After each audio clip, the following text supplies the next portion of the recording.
Okay. Hi, everyone. We'll just give everyone another minute here to see if they pop in, then we'll get rolling.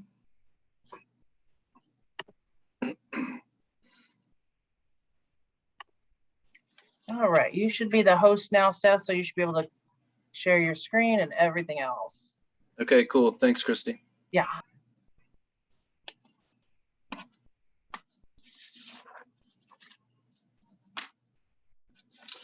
One more minute, then we'll get started here, folks. I think Davey was going to join here too.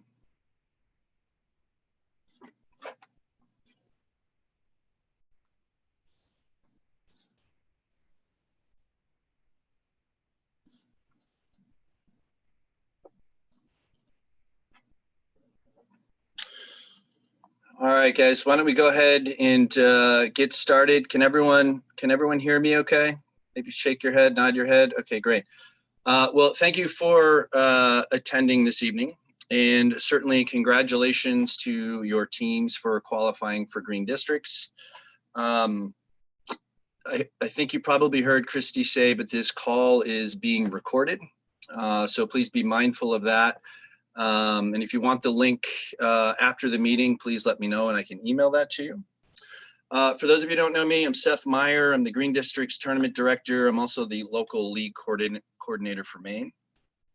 So the goal of tonight's meeting, we'll try not to keep you here too long. I've got a few pieces of information to share. We'll try to answer any questions that you have. And you can ask your questions. I'm gonna do a quick little presentation with a few slides. Feel free to jump in at any point with questions, and then we'll also do a little Q&A at the end. But I'm gonna go ahead and share my screen here.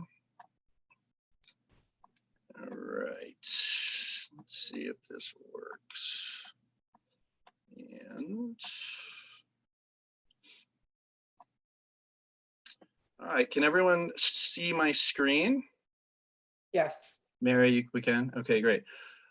Well, again, welcome to the captain's meeting. The first slide, I'm sure you've seen this many times at this point, but it's the 2021 USTA League Championship calendar. Here we are right here with the Green Districts. Please note that if you are the flight winner this weekend, there are no playoffs, but if you win your flight, you will advance to sectionals, which is August 20th through the 22nd. At the completion of your last match, if you qualify, somebody at the tournament desk will ask you right at that point to either commit or decline the invitation to sectionals. So please be prepared to make that decision right then.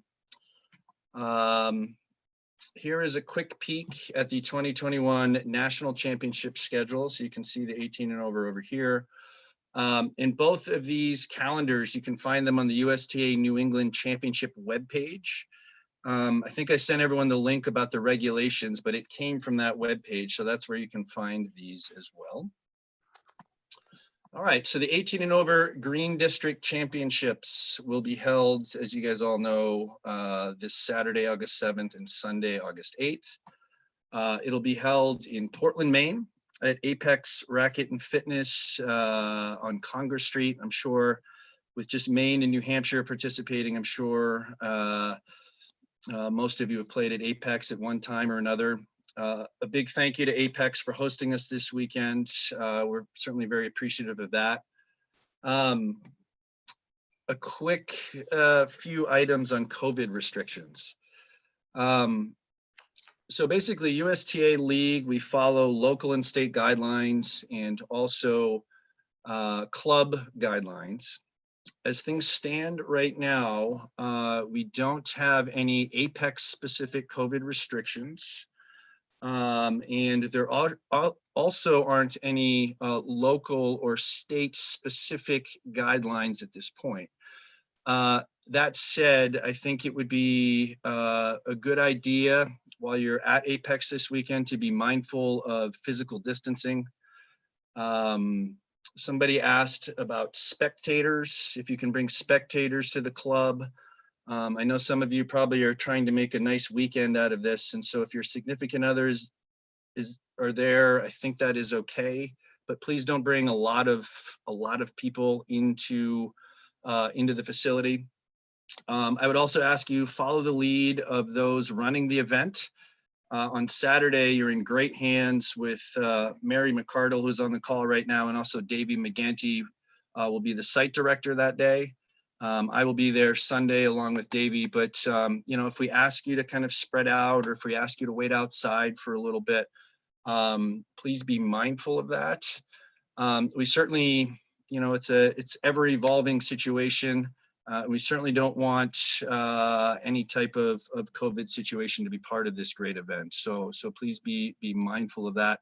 Does anyone have any questions on any COVID related entities? All right, great. I'm sure everyone's tired of talking about that, but it's certainly important. The schedule, you've all had a glance at this schedule by now, hopefully. When I put it together, the schedule is a wrapped schedule.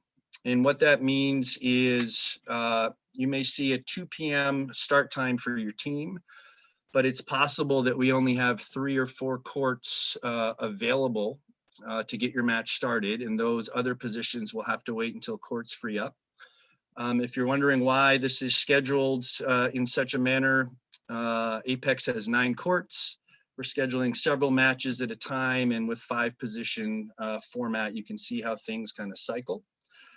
So please let your players know about that. There may be a little bit of waiting around, but we'll do everything that we can to run the matches as efficiently as possible.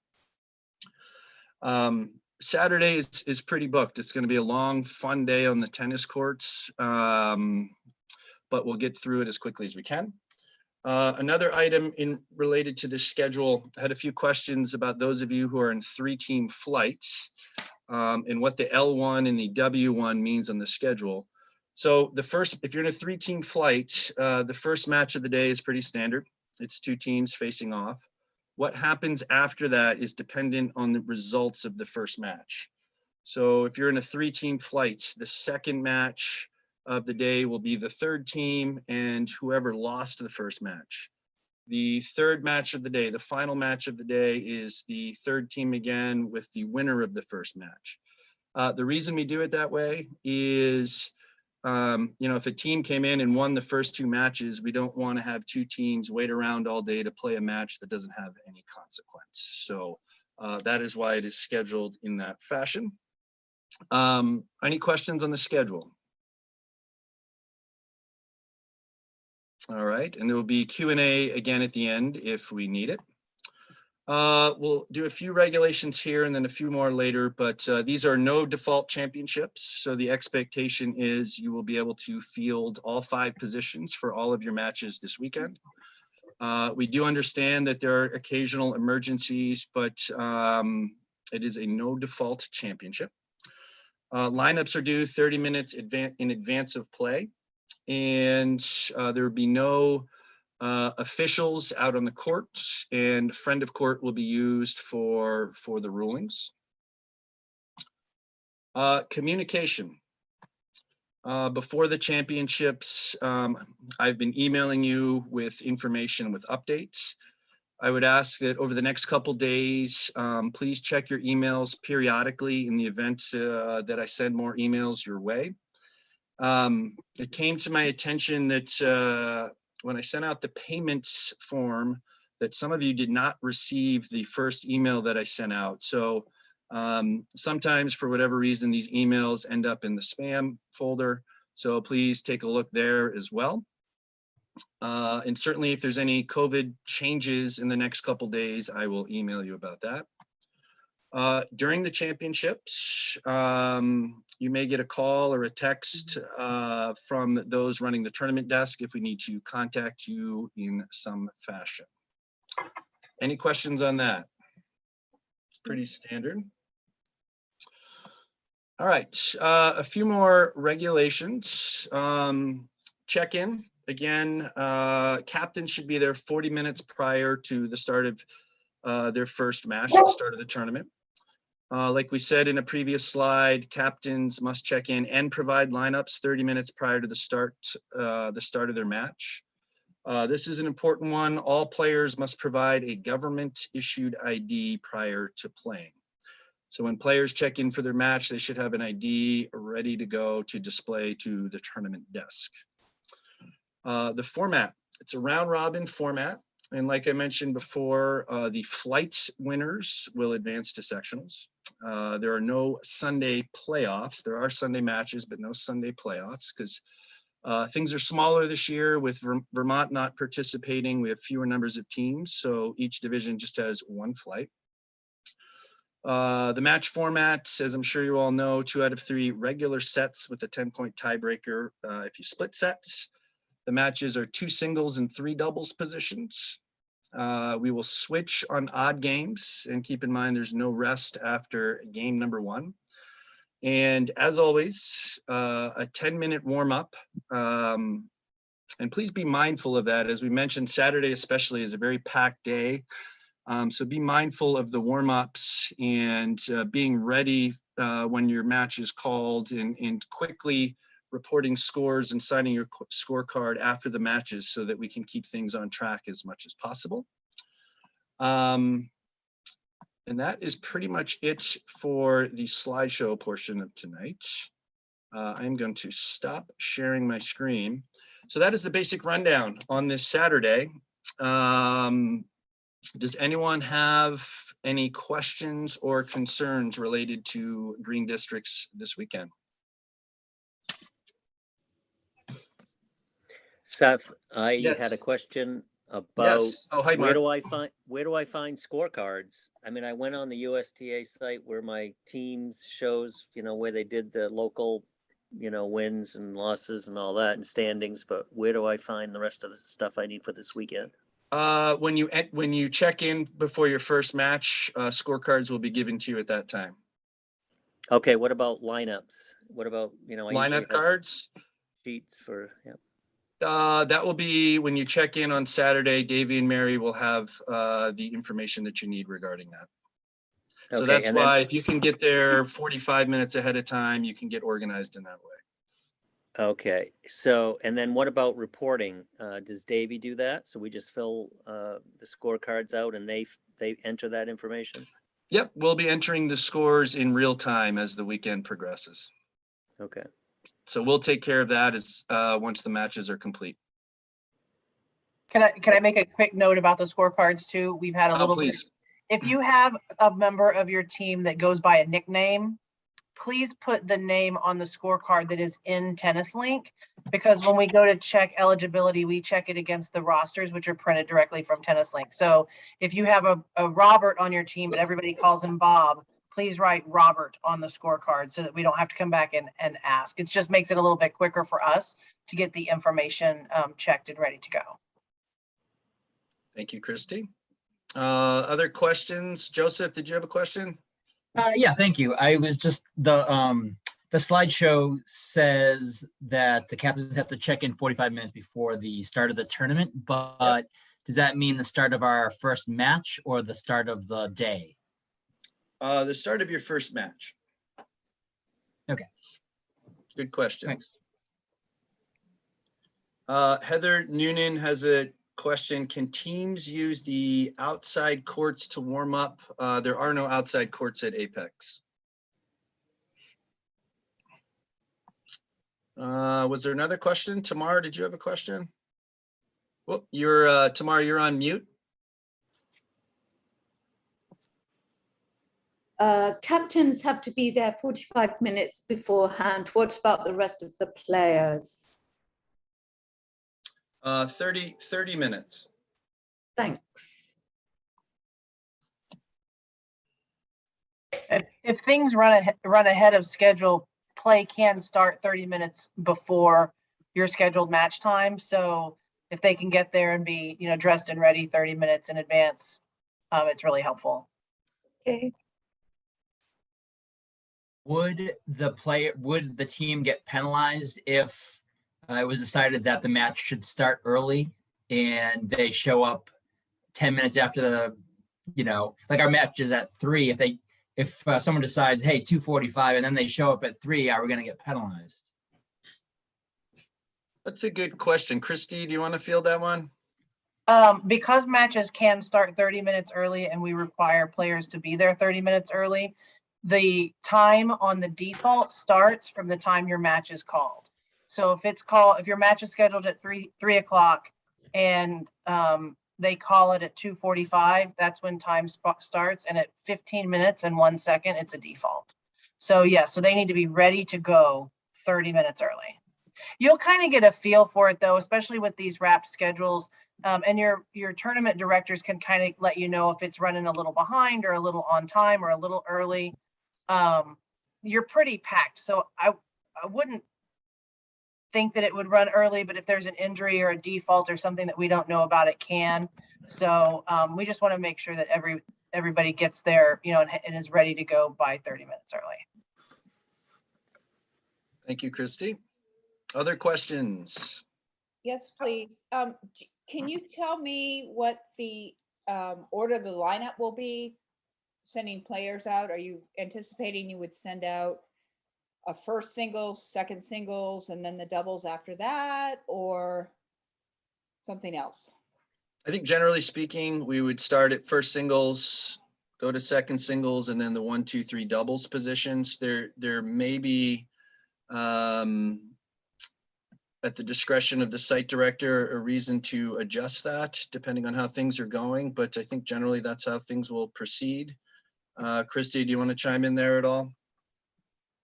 Yes, on the championship regulations on number 11, in 18 and over and 40 and over age groups, positions may be called in the following order: 1 singles, 2 singles, 1, 2, 3 doubles. So that's typically the way it goes.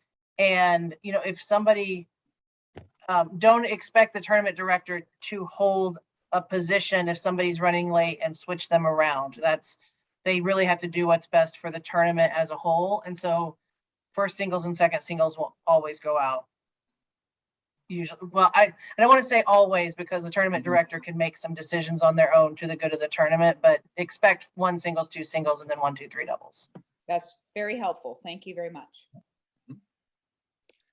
Does anybody have? I have a super important question. Yeah. I'm a little embarrassed. Did you typically guys ask for size of t-shirts? Did I miss the email, or are we not doing t-shirts this year? There are no t-shirts this year. You will receive towels in lieu of t-shirts. Yay.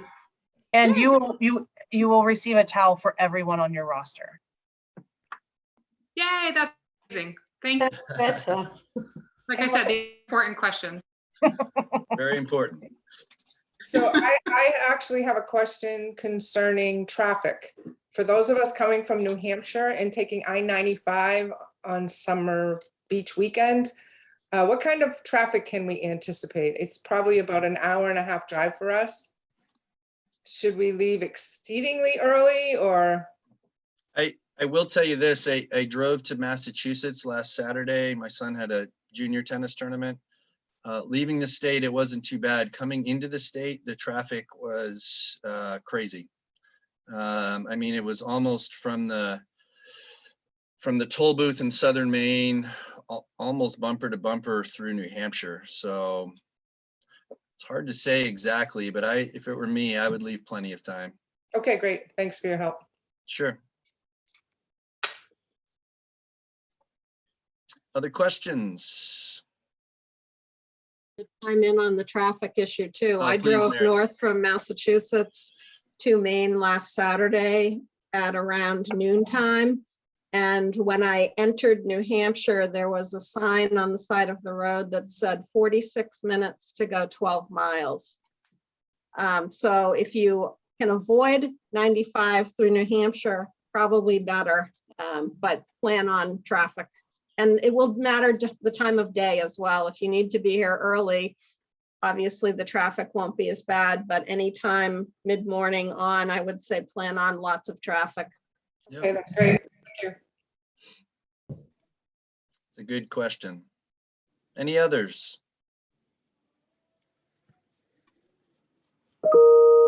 Going once, going twice. All right. Well, guys, thank you for jumping on the call this evening. Have a blast this weekend. I'll see all of you that are playing on Sunday.